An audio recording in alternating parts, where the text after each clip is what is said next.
deferred adjudication because the court heard some things from both parties that gave the court pause. Is there anything else either party would like to say to the court before I make my announcement? Judge, I know you have a memory like a steel trap, so I don't need to follow up too much, but if you'll recall, there were two complainants on this case, one of which was my client's ex-boyfriend, and you were discussing with my client the passion and the rage that must have gone into her thought process, basically, in terms of why this happened. The female complainant is the one that wrote a letter to my client while she was in jail. She has forgiven my client. It sounds like she wants to move on with her life and doesn't seem particularly opposed, if at all, to my client getting the deferred. Interestingly, the complainant who is opposed is my client's ex-boyfriend, the one that was cheating on her, the one that my client was supporting, the one that never... All right, everyone, please whisper. The one that never had a job, the one that... Whoa, pause here. Notice how the narrator sets the stage. Jacqueline Wallace is painted as cold, callous, calculated, dangerous. Already, we're primed for drama. For the audience, what's your first impression? Dangerous or misunderstood? It has been seeking medical bills for these nebulous medical expenses that he can't provide any proof for. It's my understanding he's homeless now because he hasn't found another sugar mama, so to speak. So, based upon what you've heard, the facts coming from both complainants, I think that Jacqueline is an appropriate person to get deferred. She's been in custody now for about 15 months, and she's been away from all of her children this time. It's been very difficult for her and her family. She has most certainly learned her lesson, Judge. She'll comply with any terms and conditions that the court deems appropriate, and so we would request that you place her on deferred. All right, and I'll note that the state, you're silent, is that correct? You're silent, Your Honor. All right. Any issues you wish to speak to, which are what you would deem questionable facts that are being presented by Ms. Wallace from last hearing, or no? Your Honor, I believe we clarified in the PSI, there was a statement from her where she said that there was no one else involved. I did clarify that on questioning Ms. Wallace. The classic courtroom setup. Parties announce, defense versus state, and we're diving into legalese. Fun fact, deferred adjudication is essentially giving someone a second chance, but one misstep, and it can turn into a full conviction. Think of it like walking a tightrope. She did affirm again that Juan Rotana was there and was not going to participate with her. So I don't have any other issues. All right, so Ms. Wallace, I'm going to give you a choice. Normally I can't give people choices, but the state is silent.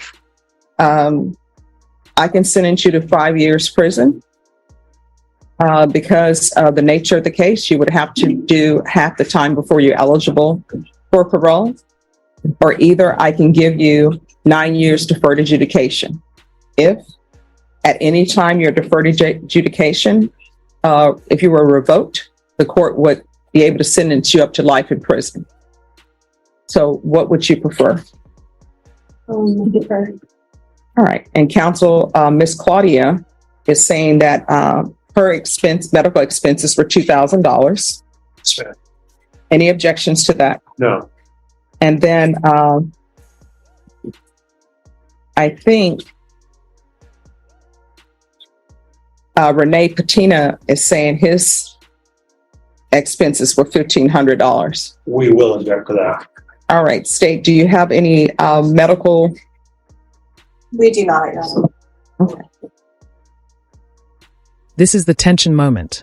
Judge offers a choice: 5 years in prison with parole possibility, or 9 years deferred adjudication with a looming threat of life if revoked. That's a true cliffhanger. What would you do in her shoes? Play it safe or gamble on deferred?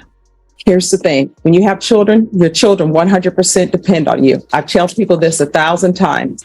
When you have underage children, you can't just have them and put them off at Travis Park and say good luck to you. So your children depend on you. And this time that you've been in the Bexar County Jail, your children have been without you. Children do not like, and they do not understand when parents say they're going to be somewhere and they're not. The last thing you should do is let some other relationship take precedence over your children. And that's why you're here, because you let that relationship take priority over your children. And here's the other thing. When a man or somebody is doing you wrong in a relationship, don't go attacking somebody else who owes you zero loyalty, and don't go attacking anybody. What you do is you say, you know what? Either I'm going to accept that this person is treating me poorly and cheating on me, or either I'm going to cut them loose. And then you move on. Important parenting moment here.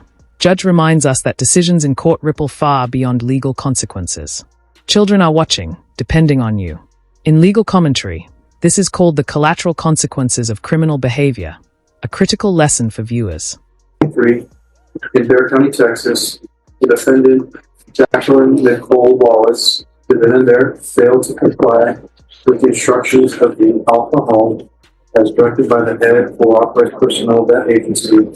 In the defendant rejected true their admission, violation of condition number 40.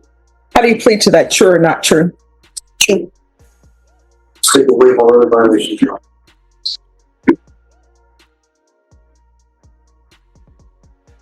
Any objection to the waivers? No, yes. Do you understand by pleading true to violation of condition number 40, the court could find it true, grant the motion, find you guilty, and sentence you up to life in prison and up to $10,000 fine? Yes, ma'am. Knowing that, do you still wish to plead true to violation of condition number 40? Yes, ma'am. Court will find violation of condition number 40 true. Is there a proposed agreement? Yes, ma'am. There's 4 years. It's, the minimum is 5. They have 1 minute. Sure. All right. So what has she done since she's been on probation? Have you done anything on probation? No, ma'am. No. All right. So why shouldn't you want to raise your right hand for me? Do you solemnly swear affirm the testimony you give will be the truth and nothing but the truth, so help you God? And here it is, the verdict. Violation of probation, 10 years prison, credit for time served, deadly weapon finding. This is the culmination of a long story. Pause and think. Could this have been avoided if she'd complied with probation? Courtroom drama at its finest. Yes, ma'am. All right. You can lower your hand, state your name for the record. Jacqueline Wallace. All right. So why shouldn't I sentence you to life in prison? You have done nothing on probation. Well, I don't have an answer for that. I really don't have an answer for that. All right, because I'm not inclined to give you the minimum because you haven't done anything on probation. Right, I understand that.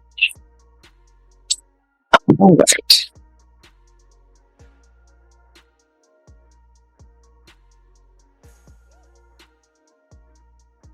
The court is finding violation of condition number 40 true.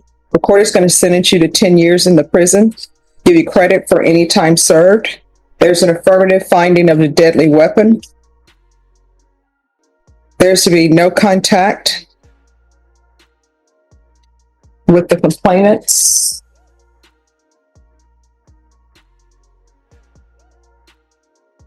Probation, was there any restitution that was owed?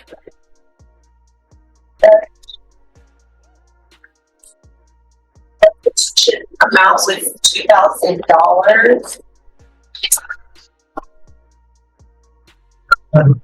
That went to Margie and Claudio,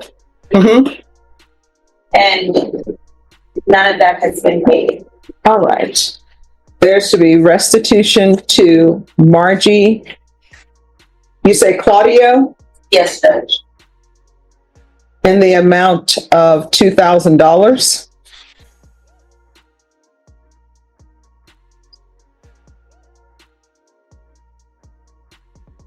And there's to be no contact with Margie Marie Claudio. Quick legal tip for our viewers. Because this is a felony conviction, Jacqueline loses the right to possess firearms, even after serving her time. Always remember, some court decisions extend far beyond jail. These are life-altering consequences in action.